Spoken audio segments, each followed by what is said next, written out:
வணக்கம் நண்பர்களே. இன்றைக்கி நாம் பார்க்க போகிற விஷயம் என்னென்னா, பிரச்சனைகளை கண்டு ஓடாதீர்கள். இன்றைக்கி நம்மளில் பல பேர் எனக்கு மட்டும் ஏன் தான் இப்படி நடக்குதுன்னு தெரியல, எல்லா பிரச்சனையும் என்னையே தேடி வருது அப்படின்னு புலம்புறதை கேட்டிருப்போம். அது எப்படிங்க? நீங்கள் புலம்புற மாதிரியே உங்கள் பக்கத்து வீட்டுக்காரங்களும் புலம்புறாங்க, உங்கள் நண்பர்களும் புலம்புறாங்க. அப்போது பிரச்சனை இல்லாதவங்க யார் தான் இருக்காங்க? எல்லாருக்குமே அவங்கவுங்க நிலைமைக்கு ஏற்ற பிரச்சனை இருந்துக்கிட்டு தான் இருக்குது. ஆனால் அதையெல்லாம் தாண்டி முன்னேற வாய்ப்பும் நம்மளை சுற்றி தான் இருக்குது. சிங்கத்தோட உணவுக்காக மட்டுமே மான்கள் படைக்கப்பட்டிருந்ததுன்னா எதுக்காக வேகமாக ஓடுற கால்களை மான்களுக்கு கடவுள் கொடுக்கணும்? அது மாதிரி தாங்க பிரச்சனைகளை கொடுக்குற கடவுள் தான் அதிலிருந்து முன்னேறி நம்ம வாழ்க்கையை வெற்றி பாதைக்கு அமைத்து செல்கிற திறமையும் நான் கொடுத்துருக்காரு. உங்களுக்கு ஒரு கதை சொல்ல விரும்புகிறேன். விவேகானந்தர் ஒரு நாள் ஒரு தெரு வழியாக நடந்து போயிட்டு இருந்தார். அப்போ ஒரு நாய் அவரை முறைச்சி பார்க்க ஆரம்பிச்சுது. விவேகானந்தருக்கு கொஞ்சம் பயம் வந்துச்சு. கொஞ்சம் வேகமாக நடக்க ஆரம்பித்தார். நாய் அவர் பின்னாடியே வர ஆரம்பிச்சுது.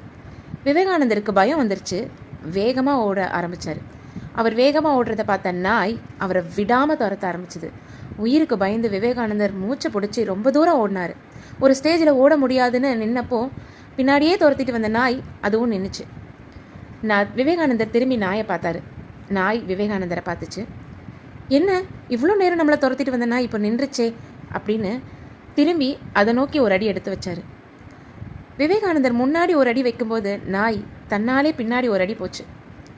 அப்போ தான் விவேகானந்தருக்கு புரிஞ்சுது, நம்மளை பார்த்து நாய் பயப்படுது அப்படின்னு.